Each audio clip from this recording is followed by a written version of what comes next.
وہ یہ کہتے ہیں کہ ہمیں پتہ ہی نہیں ہے، اس ٹیرف کے بارے میں ہی نہیں پتہ، یہ آپ بل درست کرانے کے لیے لاہور جائیں۔ ہم یہ کہتے ہیں کہ یہ ریاست ہے یا مذاق ہے جس میں ایک بل ٹھیک کرانے کے لیے آدمی لاہور جائے گا، تو پھر ان کی عیاشیاں کرنے، ان کی عیاشیوں کا کیا مطلب ہے؟ یہ یہاں محکمہ کس لیے ہے، اس میں سیکٹری اور اس میں منسٹر اور اس میں اتنا بڑا بوجھ اس میں کیوں ہے؟ یہ اس کا لوگوں کو کیا فائدہ ہے؟ اچھا، ہمارے ساتھ دیگر شرکا بھی دھرنے کے موجود ہیں، ان سے بھی بات کرتے ہیں۔ سر یہ بتائیے کہ کوئی 8 نکات ہیں، تو 2 تو بڑے نکات قدیر صاحب نے بریف کر لیا، باقی آپ کے کیا کیا مطالبات ہیں؟ باقی بجلی کے جو بلات ہیں وہ تو 2 تو مین ہیں جی وہی ہیں، باقی اس کے بعد یہ 2 ہی ہیں زیادہ اہم جو ہے۔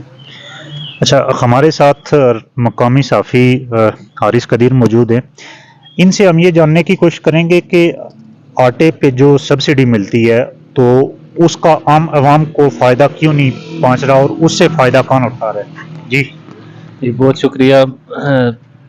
بنیادی طور پہ سبسڈی 2 اطراف سے ملتی تھی۔ ایک سبسڈی ملتی تھی وفاقی پاکستان کی وفاقی حکومت کی طرف سے، اور دوسری پھر سبسڈی تھی مقامی حکومت کی طرف سے، جس کو آزاد حکومت کہتے ہیں۔ جو مقامی حکومت کی سبسڈی تھی وہ سبسڈی صرف اس مد میں تھی کہ جو منیمم سپورٹ پرائس پہ وہاں سے گندم خریدی جائے گی، اس کی ڈھلائی، اس کی پسوائی اور یہ تمام تر جو اس طرح کے اخراجات ہیں وہ جو ہے وہ مقامی حکومت دیتی تھی، تاکہ جس ریٹ میں پاکستان سے گندم خریدی جائے گی اسی ریٹ میں آٹا جو ہے وہ عوام تک پہنچایا جائے۔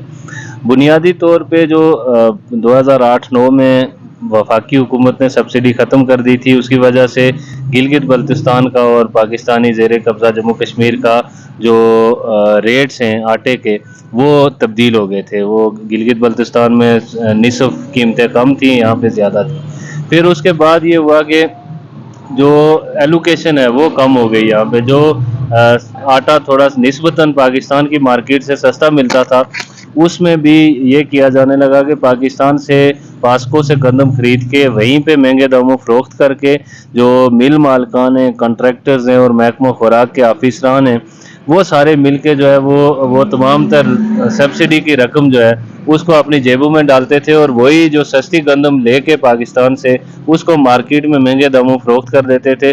مقامی آبادی، چونکہ پرائیویٹ آٹا اور سرکاری آٹے میں 100 روپے یا 200 روپے کا فرق تھا پہلے، اس نسبت جو ہے وہ ان کو ایک یعنی یہ پتہ نہیں لگ رہا تھا کہ یہ جو سرکاری آٹا ہے اس میں کتنا غبن کیا جا رہا ہے۔ لیکن جو ہی پرائیویٹ آٹا جو ہے وہ مارکیٹ میں اس کی قیمتیں بہت زیادہ اوپر گئیں، 6000 روپے من تک پہنچا، اس وقت بوجھ جو ہے وہ سرکاری آٹے پر پڑا، تو پتہ لگا کہ جو آبادی کی جو تناسب ہے اس کے مطابق جو آٹا ہے وہ یہاں پہ فراہم ہی نہیں کیا جاتا۔ اس کے برعکس جو ایلوکیشن ہے 3-3.5 لاکھ ٹن کی، اس سے نصف سے بھی کم جو گندم ہے وہ اس علاقے میں ڈسٹریبیوٹ کی جاتی ہے پسوائی کے بعد، اور باقی تمام تر گندم جو ہے وہ مہنگے داموں فروخت کی جاتی ہے، اور اس کی پسوائی اور ڈھلائی کی سبسڈی بھی یہاں سے جو ہے وہ عوام کے پیسوں سے لے لی جاتی ہے۔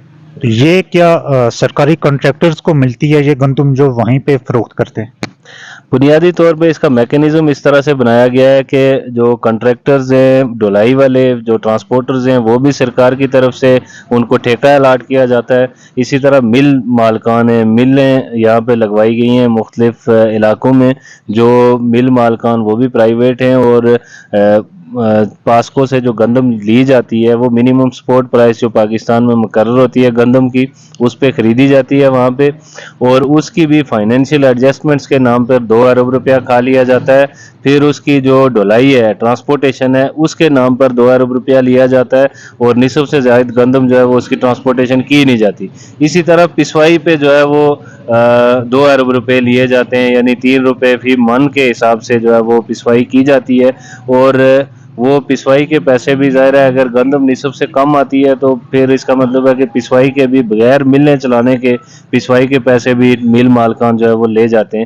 یہ پورا ایک طریقہ کار ہے۔ اس میں پھر سارے جو ہے وہ وزیر خوراک سے لے کے سیکٹری خوراک سے لے کے تمام تر محکمہ خوراک جو ہے وہ اس تمام کرپشن میں جو ہے وہ اس کو وائٹ کالر کر کے تمام تر جو ریکارڈ ہے اس کو فائلوں میں مرتب کر کے اس طرح سے پیش کیا جاتا ہے کہ اب اگر ریکارڈ پورا اس کا آڈٹ بھی کیا جائے تو ریکارڈ کارڈ میں تمام تر چیزیں موجود ہیں، اسی طرح سے کہ گندم وہاں سے خریدی گئی، ڈھلائی ہوئی، پسوائی ہوئی اور گوداموں کے ذریعے سے ڈسٹریبیوٹ ہو گئی. تمام تر واؤچرز، تمام تر جو ڈاکومنٹیشن ہے وہ فائلوں میں پوری ہے، لیکن گندم جو ہے وہ یہاں پہ نہیں پہنچی. اچھا، ایک چیز اور دیکھنے کو آئی کہ حالیہ دنوں میں آزاد کشمیر میں یہ جو ڈیلرز ہیں، سپلائی ڈیلرز آٹے کے، تو ان کو بڑے پیمانے پہ لائسنس جاری کیے گئے. وہ کیا معاملہ ہے؟ اور آزاد کشمیر میں کس طرح ایک اسپیسیفائی کیا جاتا ہے کہ کس طرح سے کتنے لوگوں پہ ایک ڈیلر متعین کیا جاتا ہے؟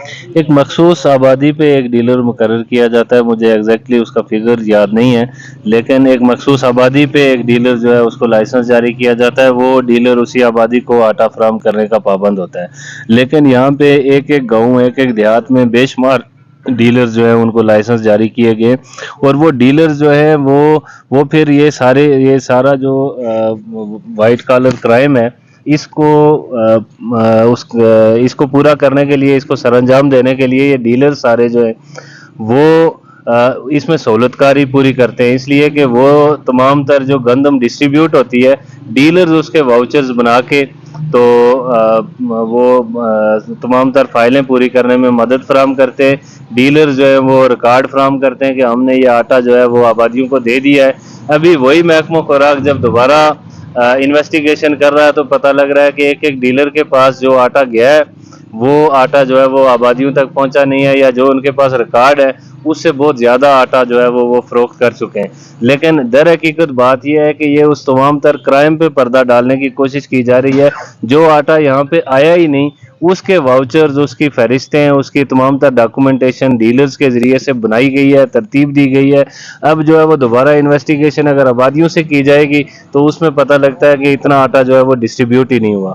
تو اس حساب سے دیکھا جا سکتا ہے کہ جو ابھی ڈیلرز کے اوپر جو ہے وہ گھیرا تنگ کیا جا رہا ہے.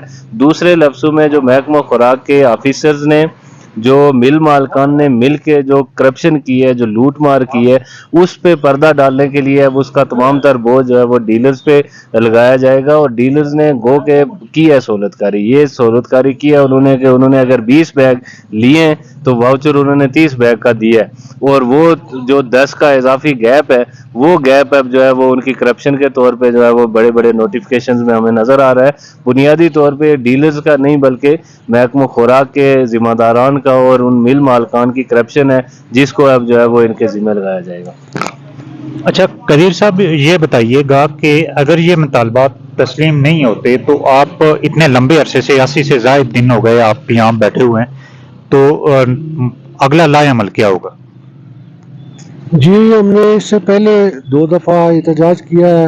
2 دفعہ پورے پونچھ ڈویژن میں احتجاج ہوا ہے، شٹر ڈاؤن ہوا ہے، اور رضاکارانہ طور پر لوگوں نے کیا ہے. بہت پرامن تھا. اور گورنمنٹ کا یہ شکوہ تھا کہ جی مظفر آباد اور پونچھ میرپور والے نہیں بولتے، یہ پونچھ والوں کو زیادہ پرابلم ہوتی ہے، یہ روز ہڑتالیں کرتے ہیں.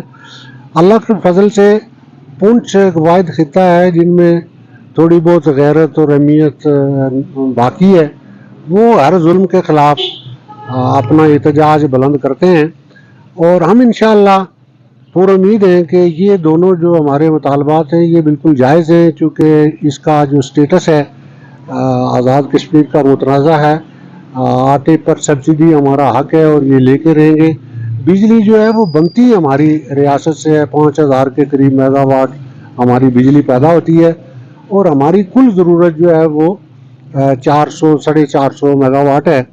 اور اس لیے ہم یہ سمجھتے ہیں کہ ہم اب آخری حد تک جانے کے لیے تیار ہیں اور بالکل پرعزم ہیں، اور ہم ان کو چین سے بیٹھنے نہیں دیں گے.